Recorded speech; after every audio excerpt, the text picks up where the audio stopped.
Aqua హబ్గా పేరుగాంచిన పశ్చిమ గోదావరి జిల్లాలో క్రాప్ హాలిడే దిశగా రైతులు అడుగువేయటం కలకలం రేపుతోంది. ధరలు గిట్టుబాటు కాకపోవడంతో ఆక్వా చరిత్రలో తొలిసారి పంట విరామం అని కఠిన నిర్ణయం తీసుకున్నారు. కూటమి సర్కారు తీరుతో విసిగిపోయిన రైతులు సిండికేట్ల దోపిడీకి బలి కాలేమో అంటున్నారు. ఆక్వా సాగును సాగించలేమంటున్నారు. పశ్చిమ గోదావరి జిల్లాలో ఆక్వా రైతుల దీన పరిస్థితిపై సాక్షి టీవీ ప్రత్యేక కథనం. ఆంధ్రప్రదేశ్లో రొయ్యల రైతుల పరిస్థితి ముందు నుయ్యి వెనక గొయ్యిలా మారింది. రొయ్యల కొనుగోలు ధరలు గిట్టుబాటు కావు అని, ఇప్పుడున్న పరిస్థితుల్లో తాము ఆక్వా సాగు చేయలేము అని, అందుకే తామంతా క్రాప్ హాలిడే పాటించాలి అని నిర్ణయించాము అంటున్నారు ఆక్వా రైతులు.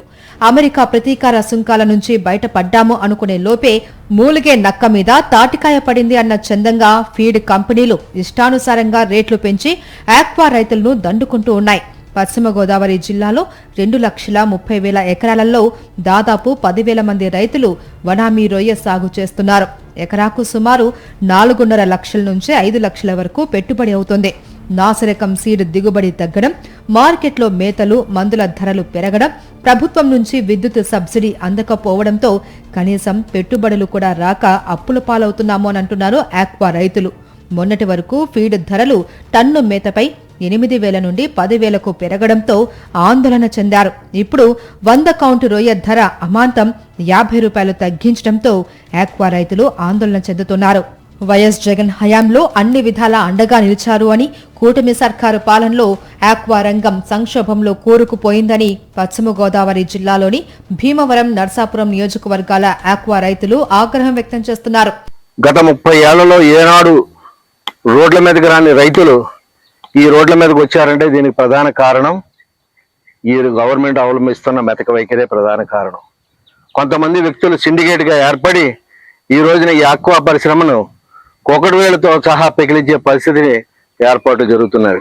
పన్నుకు 10,000 రూపాయలు పెంచేస్తున్నాం అంటే రైతు గుండెల్లో వాళ్ళు ఏ రోజు ఏం చేస్తుంది ఈ సిండికేట్ వ్యవస్థ అని ప్రతి రైతు ప్రతినిధులు అంటున్నారు. కానీ ఈ సిండికేట్ వ్యవస్థ ఎందుకు చేస్తుంది?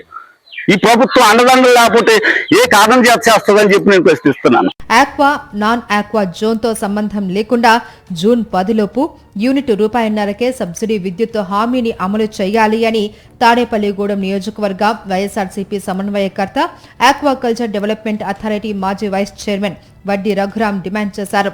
నాన్ ఆక్వా జోన్ రైతులు గత 2 ఏళ్లుగా చెల్లించిన బిల్లులు రియంబర్స్ చేయాలి అన్నారు.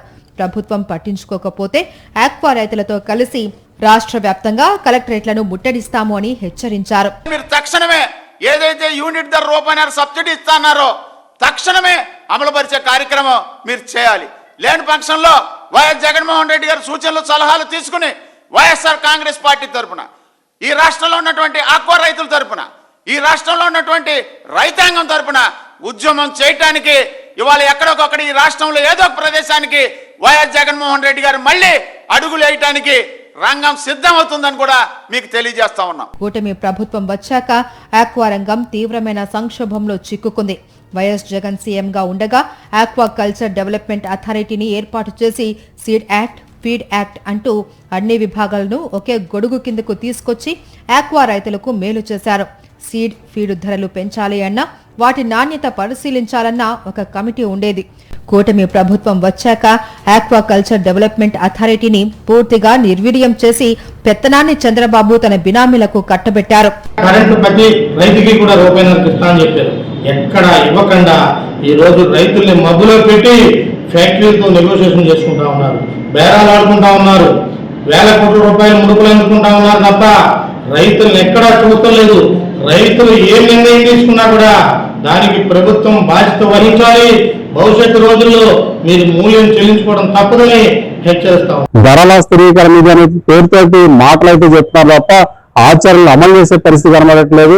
కాబట్టి ఇప్పటికైనా ఆక్వాకి ప్రధానంగా రూలుకి ఇవాళ ప్రతి కౌంటీకి కూడా కనీసమైన మద్దతు ధర ప్రకటించి అమలు చేసే విధంగా చర్యలు తీసుకోకపోతే కనుక ఆక్వా రైతుల ఆగ్రహానికి ప్రభుత్వం ఉరికాక తప్పదని చెప్పేసి ఈ సందర్భంగా ఆంధ్రప్రదేశ్ రైతు సంఘంగా మేము హెచ్చరిస్తా ఉన్నాం. ఇప్పటికైనా ఆక్వా, నాన్ ఆక్వా జోన్ తో సంబంధం లేకుండా ₹1.5కే సబ్సిడీ విద్యుత్ ఎప్పటి నుంచి ఇస్తారో స్పష్టంగా చెప్పాలి అని ఆక్వా రైతులు కోరుతున్నారు. ప్రభుత్వం దిగి రాకుంటే లోకల్ మార్కెట్లో ఆక్వా ఉత్పత్తులను విక్రయించాలి అని రైతు సంఘం నాయకులు నిర్ణయించారు. రైతులు తాము సాగు చేసే రొయ్యలను సిండికేట్లకు అమ్మకుండా తామే స్థానికంగా విక్రయించేందుకు ఏర్పాటు చేస్తున్నామని ఆక్వా రైతు సంఘాల నాయకులు స్పష్టం చేస్తున్నారు. మేము రొయ్యలే అమ్ముతాము, వేరే ఏది అమ్మము, రొయ్యలు అమ్ముతాం అంటే కనుక వాళ్ళకి ఒక ఫ్రిడ్జ్ కూడా ఇస్తాము, వాళ్ళకి 25,000 రూపాయలు అరువిస్తాము. దీనివల్ల ఏంటంటే ఎవరైతే లోకల్గా రొయ్యలు అందుబాటులో లేవో వారందరికీ కూడా అందుబాటు చేయడం కోసం మా సంఘం తరపున ఈ యొక్క నిర్ణయం తీసుకున్నాం. ఇక ఈ 2 ఏళ్లలో చంద్రబాబు ప్రభుత్వం కొత్తగా ఆక్వాకు ఒక్క విద్యుత్ కనెక్షన్ కూడా ఇవ్వలేదు. రిజిస్ట్రేషన్ల పేరుతో 2 ఏళ్లుగా కాలయాపన చేస్తూనే ఉన్నారు. మొత్తం 64,000 కనెక్షన్లు ఉంటే వైఎస్ఆర్సీపీ హయాంలోనే 50,800 కనెక్షన్లు ఇవ్వడం జరిగింది. 5 ఏళ్లలో 3,640 కోట్ల సబ్సిడీ రూపంలో చెల్లించిన ఘనత వైఎస్ జగన్ కే దక్కుతుంది. నాన్ ఎలిజిబిలిటీ రైతులకు ఇబ్బందులు రావడంతో 24 గంటల్లో 24 కోట్లు రోల్ బ్యాక్ చేశారు. మెరైన్ ఎక్స్పోర్టులో వైఎస్ఆర్సీపీ హయాంలో ఏపీ 2 సార్లు దేశంలోనే మొదటి స్థానం సాధించి అవార్డులు తీసుకుంది. ఫీడ్ ధరలు 3 ఏళ్ల పాటు పైసా కూడా పెంచకుండా చూశారు వైఎస్ జగన్. 2 సార్లు పెంచితే 2 సార్లు రోల్ బ్యాక్ చేశారు. సంక్షోభంలో రోడ్డెక్కి నిరసన తెలియజేస్తున్న ఆక్వా రైతుల ఆక్రందనలు ప్రస్తుత కూటమి ప్రభుత్వానికి కనిపించడం లేదు. ప్రస్తుత పరిస్థితి ఇలానే కొనసాగితే ఆక్వా రంగం కుదేలవడమే కాదు, ఆక్వా రైతులు అప్పుల ఊబిలో కూరుకుపోవడం ఖాయంగా కనిపిస్తోంది.